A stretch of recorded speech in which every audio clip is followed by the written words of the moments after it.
They thought humanity was bluffing. That was their first mistake. Word of Earth's so-called Railgun initiative spread like wildfire through the council chambers of the Galactic Coalition, a rumor wrapped in disbelief, mocked openly by admirals who'd grown soft behind layers of shimmering deflector shields. After all, what threat could lumps of metal pose to fleets armed with fusion lances and plasma storms? They dismissed it as propaganda, a desperate bid by a backwater species to scare the stars into respecting them. But whispers persisted, echoing through smoky briefing halls and encrypted channels. Earth was building something so audacious it might change everything. The galaxy, comfortable in centuries of shield-based supremacy, failed to understand one simple truth. Humans never believed in impossible. It began quietly, with classified research scattered across Earth's orbital foundries and deep space labs, projects disguised as energy studies or resource optimization.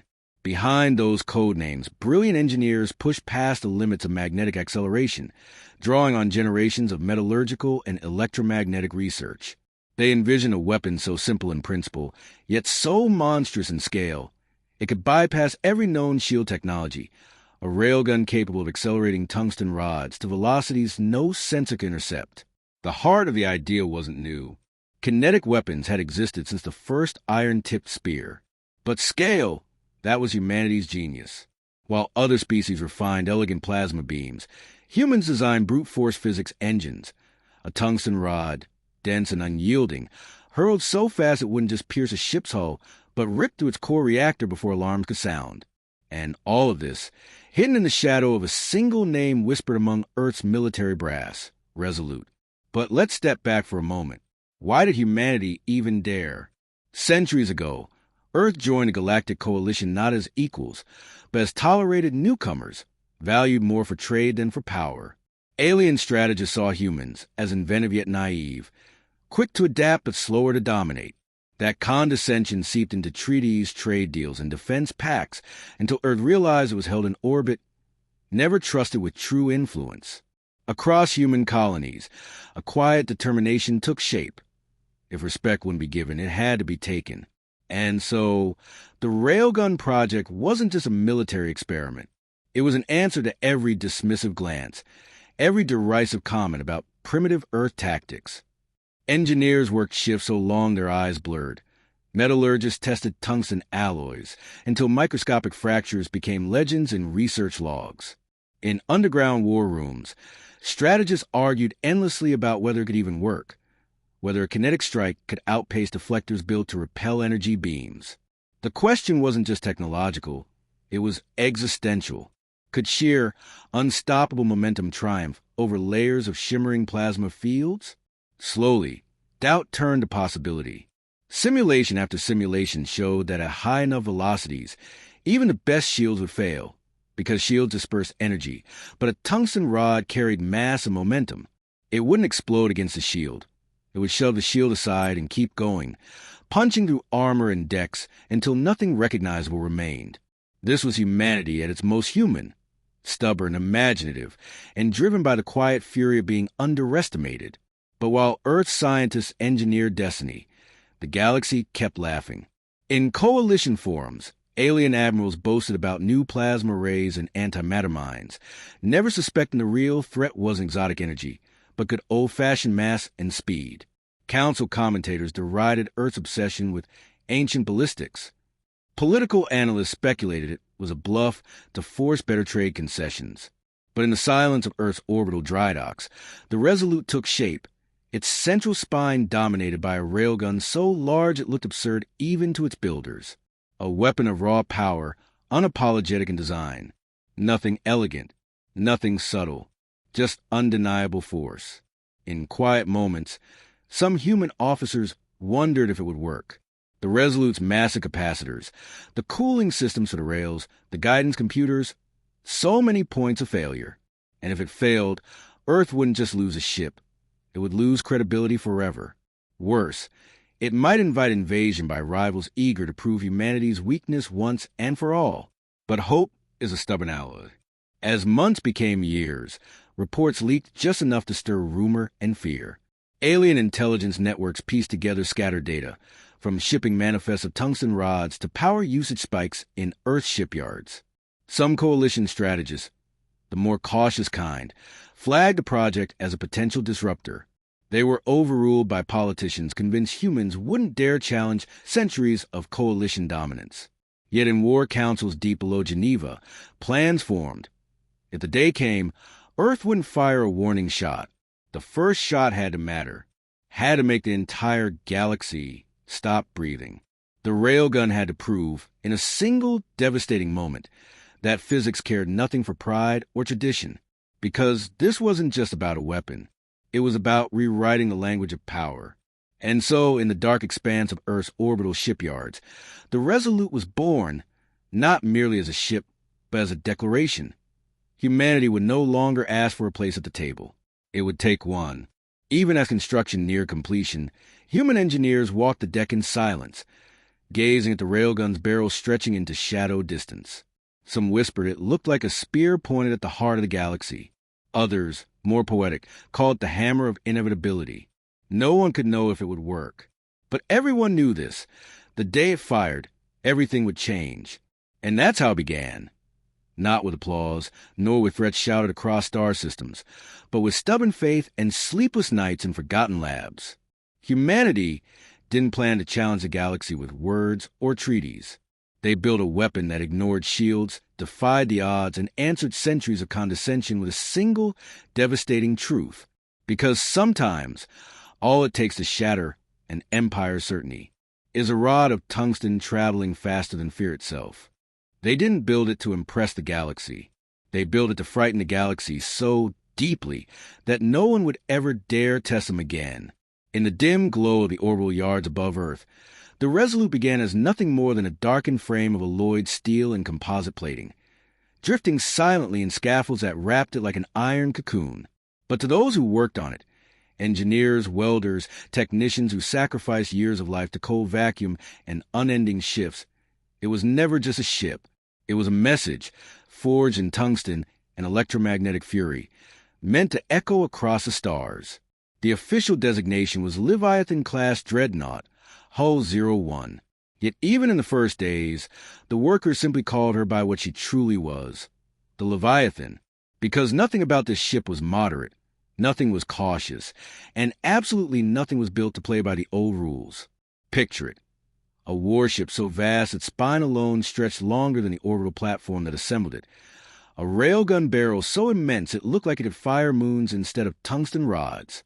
To outsiders, it seemed excessive, like a primitive species overcompensating.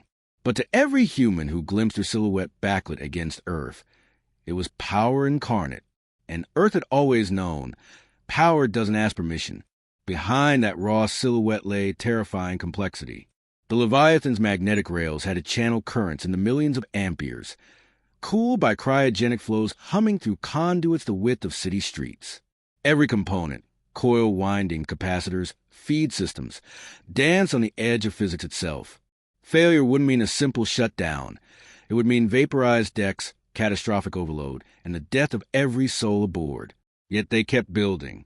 Some nights, drifting between half-completed bulkheads, engineers debated whether Leviathan would ever survive its own first shot. They ran simulations until screens blurred, calculating fields, recoil forces, energy recovery. And every time the answer came back, it might work, and if it did, no known shield would withstand it. That might was enough, because humanity, for all its flaws, has never required certainty to act. Even so, the ship demanded more than numbers and bravado. Entire planetary economies were reshaped to feed the Leviathan's hunger. Refineries extracted tungsten in obscene quantities. Orbiting supercapacitor banks were constructed solely to charge her rails. Training programs selected crews not for rank or tradition, but for the ability to think at the speed of disaster. And above all, there was a question no alien admiral truly understood. Why risk everything on a single weapon? Because Earth knew what the galaxy refused to admit. The old balance of power was a castle built on sand. Energy shields, once thought invincible, had become symbols of complacency, and humanity had always been the most dangerous when forced to think differently. In secret test ranges orbiting the sun, they fired scaled-down prototypes. Observers watched tungsten rods tear through target plates designed to mimic alien composite armor, burning straight through without slowing. On one historic day, they accelerated a rod fast enough that it didn't just pierce, it turned entire blocks of armor into incandescent plasma. The test cameras showed molten debris blossoming silently into space, each frame proof that the laws of motion cared nothing for tradition. Word spread in whispers across Earth's military circles. Old admirals, who had commanded fleets built on missiles and beam arrays, fell silent as they saw the data. No speeches, no cheering, just a realization so sharp it bordered on fear. The Leviathan wasn't evolution. It was a revolution. It wasn't built to duel alien dreadnoughts shot for shot. It was built to end battles before they began. And so, as months turned to years, every plate of armor, every coil, every length of tungsten rod carried something more than engineering. They carried resolve. They carried memory. Of every time Earth's ambassadors were patronized, every trade deal signed from weakness, every fleet outgunned by neighbors who never considered humanity worth fearing. Piece by piece, the Leviathan took shape, until it no longer looked like a ship at all. From some angles, it resembled an ancient spear poised to strike the heart of heaven. From others, it looked like a fortress wreathed in electromagnetic coils. And deep within, beneath armored decks and reactor shielding, the railgun itself rested, a silent promise of unstoppable force. At last, the day came when scaffolds fell away and she drifted free. For the first time, the Leviathan floated under her own thrusters, her hull glinting in reflected sunlight, shadows crawling over the railgun's barrel like nervous whispers. There was no ceremony broadcast across the stars, no triumphant declaration, just a single encrypted transmission sent from Earth's Admiralty to every Allied command. Leviathan complete. Railgun live, awaiting orders. To the engineers and crew who had lived years within steel corridors and vacuum suits, it was more than enough. They stood on her decks, gazing along the gun barrel that stretched beyond sight, and understood what they'd built. A weapon meant not to threaten, but to end arguments forever. Yet even in this moment of triumph, a cold question hovered. Would it work when it truly mattered? Because a single shot, no matter how powerful, meant nothing if it couldn't strike when the galaxy was watching. And the galaxy was watching, though most still believed the rumors were human bravado, a last gasp of defiance before reality reasserted itself. They would learn, soon, for the Leviathan wasn't merely a dreadnought. It was humanity's declaration, etched into tungsten and driven by electromagnetic fury. We will not be ignored. And if words failed, the universe would hear the language of velocity, mass, and unstoppable momentum. Because in the end, humanity didn't just build the Leviathan to survive. They built her so no one would ever dare force them to prove it. History doesn't remember the fleet that asked humanity to kneel. It remembers the answer. The Leviathan floated in silence near the edge of the Draylen Verge, a patch of contested space where patrol routes crossed and tempers often flared. She might have seemed alone, just a single black hole warship adrift in the shadow of a cold, dead star. But her presence was a provocation the galaxy couldn't ignore. And it wasn't long before the challenge was answered. The coalition fleet that emerged from warp was everything humanity had feared and expected.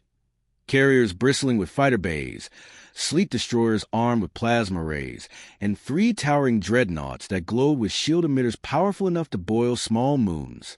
They arrived in perfect formation, engines humming, weapons charged, a display of polished doctrine refined across centuries of unchallenged supremacy.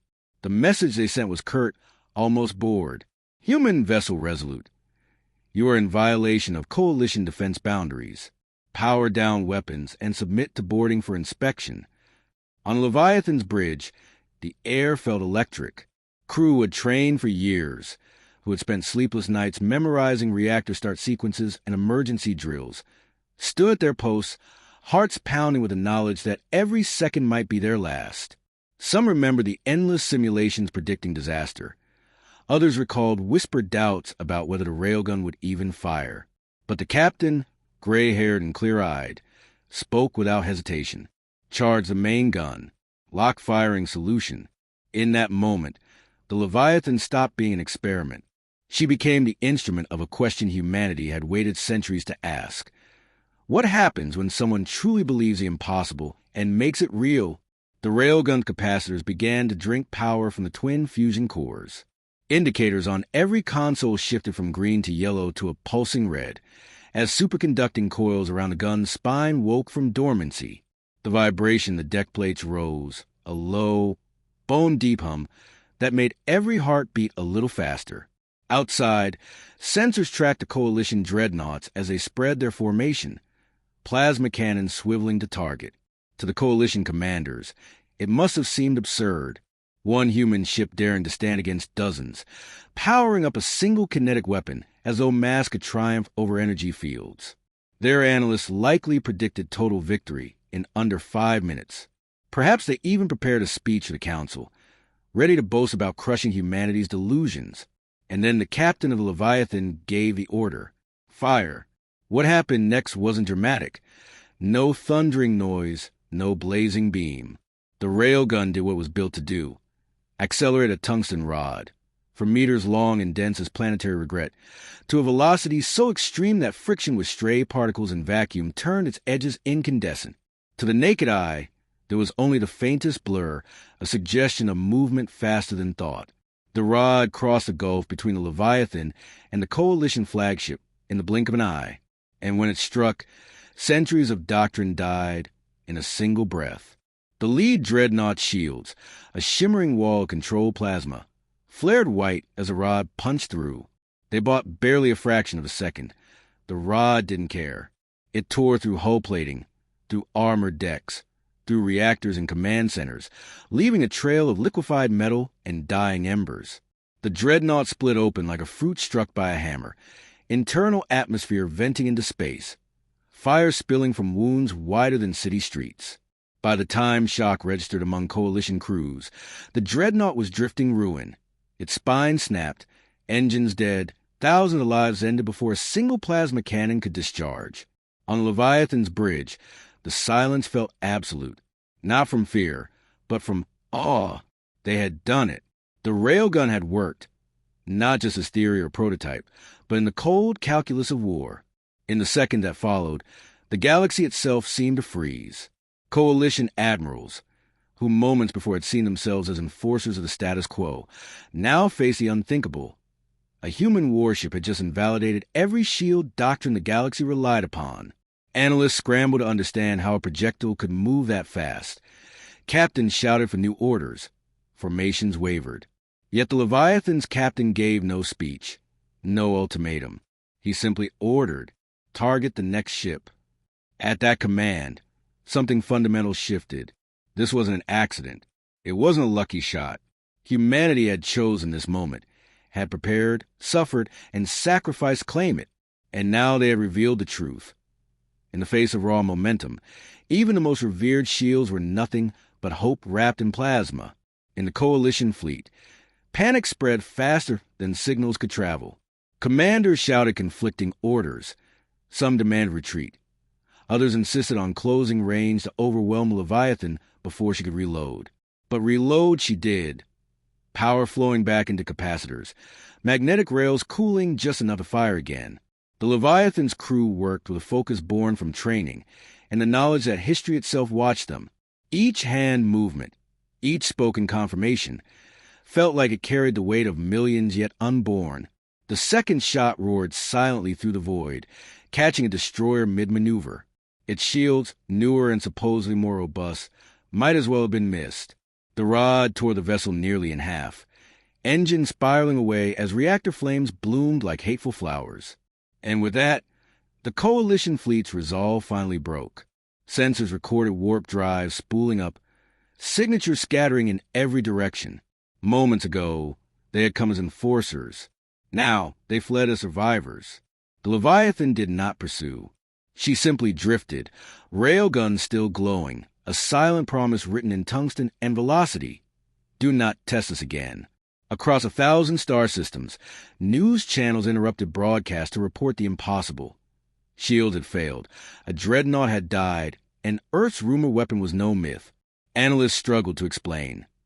Politicians scrambled to spin the disaster, but the truth rang clearer than any broadcast. Humanity had fired once and changed everything.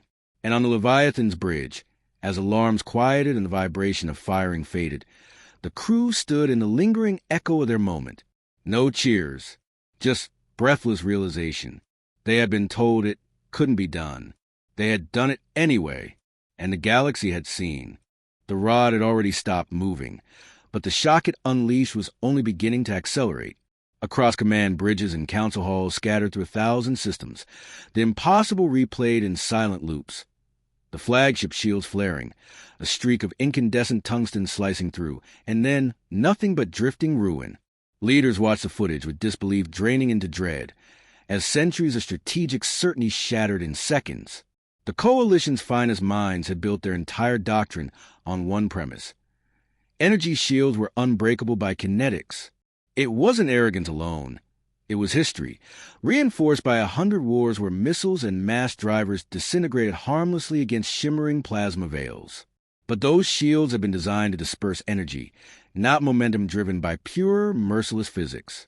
The Leviathan had exposed a blind spot, a weapon too fast to track, too heavy to deflect, and too simple to jam. Within hours, the galaxy's network swarmed with rumor, speculation, and raw footage smuggled from fleeing Coalition ships. Newscasters spoke in hushed tones usually reserved for natural disasters. Analysts, blinking at telemetry, whispered what no one had dared say before. Shields can fail, and humans have proved it. To the average citizen on alien worlds, it felt like watching a myth collapse. They'd grown up under the promise that the shield grid protected them, that even if every enemy missile launched, the walls of plasma would hold. Now, one tungsten rod had ripped that promise apart. In war rooms, admirals stare at models that no longer worked. Entire fleets, designed to outlast plasma bombardment, were suddenly vulnerable to kinetic death delivered at relativistic speeds. The horror wasn't just that a single Leviathan existed. It was the realization that humanity might build more. If one ship could fire that shot, what if there were 10? 100? Allies called emergency meetings. Rivals ran secret simulations. Defensive budgets once earmarked for better beam weapons pivoted overnight to counter-kinetic systems, ablative armor plating, rapid launch decoys, and point defense cannons built to track the untrackable. Factories that had churned out plasma batteries for generations scrambled to retool. The galaxy trembled at the speed of bureaucracy unraveling. Yet for Earth, the moment wasn't just triumph. It was transformation. In the council chambers where humanity had once stood quiet and patient, ambassadors now spoke with measured steel. Where they'd once been waved aside, they now found every ear straining to catch each word. The very tone of meetings changed. Demands softened into negotiations, dismissals turned into questions, and rivals who had spoken in scorn now asked cautiously about joint security dialogues. Because power, once demonstrated so nakedly, has a gravity all its own. In corporate towers orbiting wealthy worlds, executives debated investments in kinetic research, fearing they'd miss the next arms revolution. On neutral planets, smaller species whispered about defecting to Earth's side, calculating survival in tungsten rather than treaties. Some, of course, plotted the opposite. Intelligence agencies dispatched spies toward Earth's orbital yards, hoping to steal blueprints or sabotage production. Assassins were quietly contracted, names whispered in shadows, any measure to halt the spread of a weapon that made every old fortress look like glass.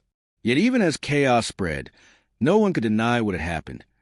A single shot had rewritten the power map of the known galaxy.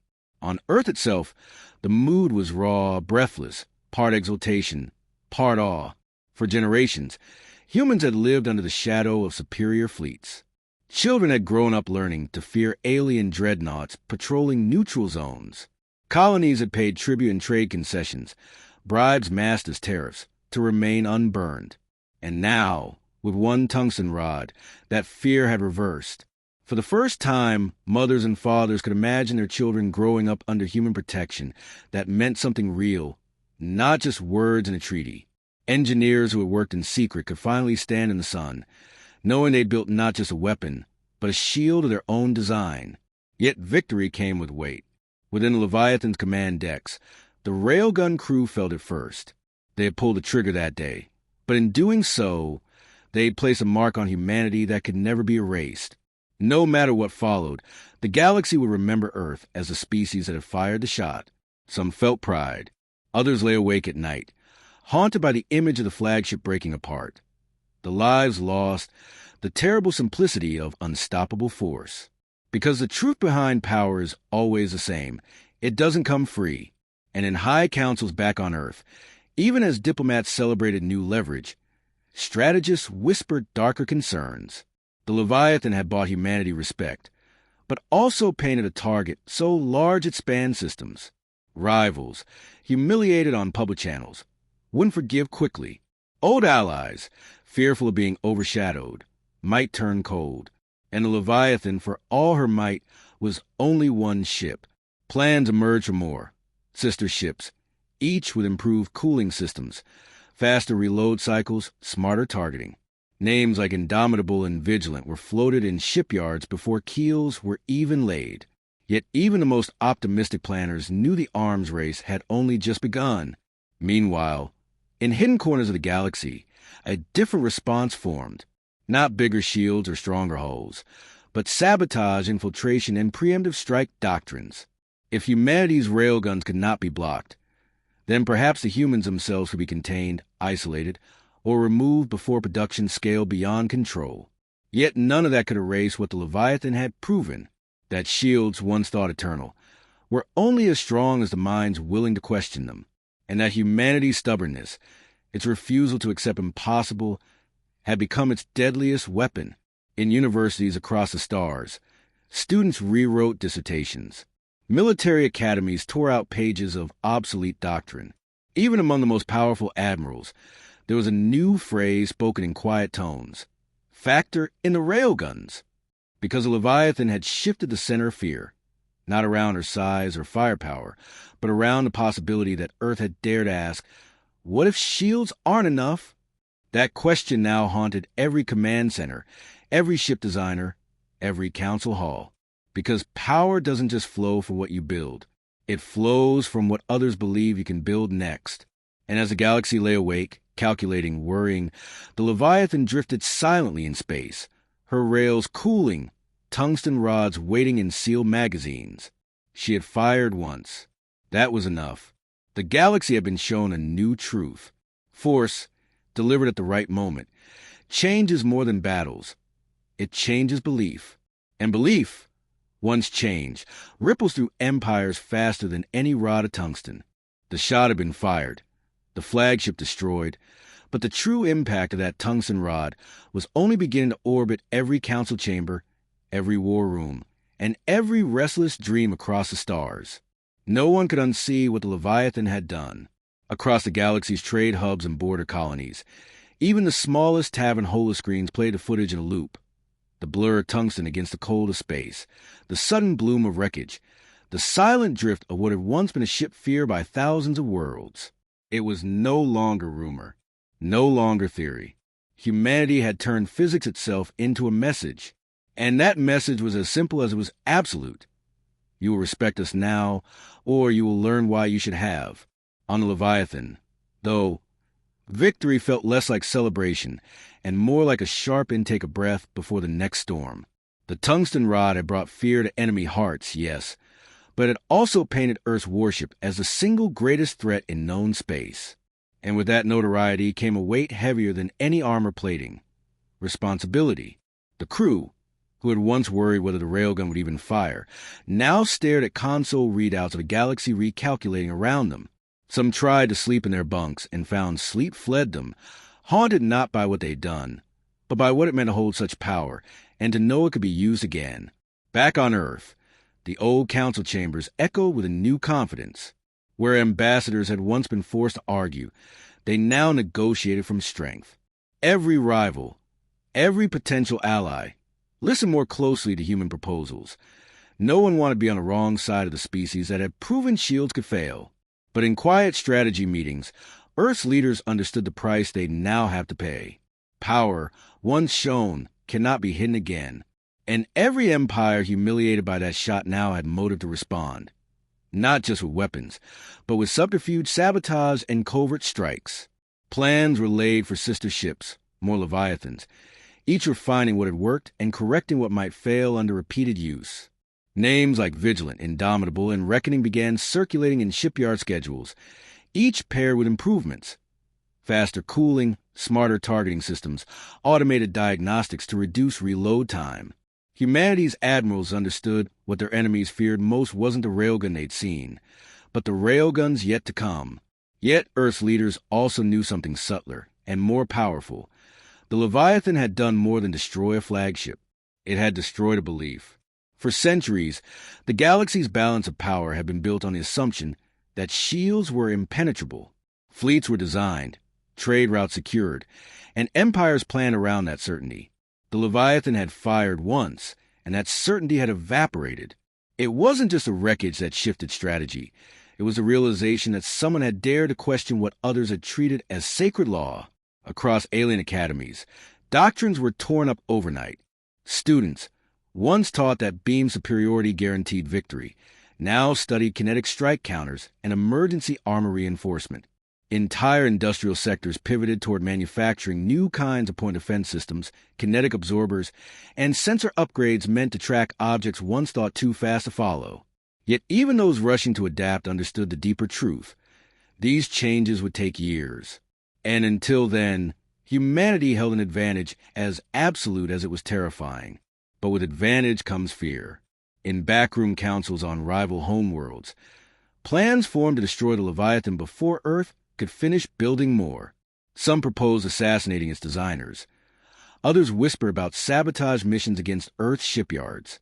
A few, more desperate, argued for preemptive strikes on human colonies, gambling that humanity would retreat rather than escalate. Yet none of those plans erase a reality already broadcast to every corner of the galaxy. The Leviathan existed, and it had fired first, on the Leviathan herself. The crew's eyes turned inward as much as outward. They had felt the vibration of that shot underfoot, watched the flagship die in silence, and carried the knowledge that history would forever remember them as the ones who had pulled the trigger.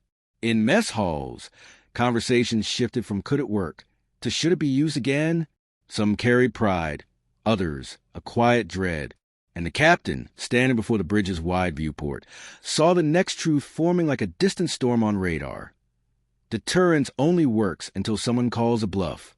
The railgun had rewritten the balance of power, but hadn't erased conflict itself. It had only reshaped where the next war might ignite. Across the stars, lesser powers whispered about siding with Earth, calculating that backing the rising force might offer protection, or at least survival. Others, fearful of losing centuries of influence, pushed to forge anti-human coalitions, pooling resources to find a way to counter tungsten rods that moved too fast for thought. For humanity, this was both triumph and test, because power doesn't just bend enemies to your will. It invites challengers who want to prove it can be broken. Yet if history taught anything, it was that humanity's true strength wasn't the railgun, or even the Leviathan herself. It was a stubborn refusal to stop questioning what others believed was fixed. The same spirit that built a weapon to bypass shields could build counters to counter-counters. The moment Earth's engineers finished the Leviathan, they'd already begun thinking about what would come next. In the end, the tungsten rod fired across the Draylen verged did more than pierce armor and shields. It pierced the illusion of permanence that kept the galaxy comfortable. It whispered truth every empire dreads. Nothing lasts forever, not even the systems built to keep challengers silent. And so, while wreckage drifted where the coalition flagship had once ruled, something else spread farther and faster: belief. Belief that one question, asked at the right moment, could undo centuries of certainty. Belief that what seemed impossible yesterday might become unstoppable tomorrow. Belief that humanity, underestimated for so long, might now define the next age of the stars. The Leviathan's railgun had fired once, but its echo would ripple through every corridor of power for generations. And as Earth's admirals gathered in dimly lit command rooms, hollow projectors flickering with new designs, they understood something their rivals had yet to grasp. The first shot hadn't just destroyed a ship. It had ended an era and opened the door to a new one, where courage, ingenuity, and audacity mattered more than complacency of old shields. The balance of power had shifted, not because humanity had wanted war, but because they had prepared for a moment when words alone would never be enough. And from that moment on, every admiral, every strategist, every ruler across the stars had to weigh their choices against a single, searing truth. Humans have railguns, and the galaxy will never be the same again.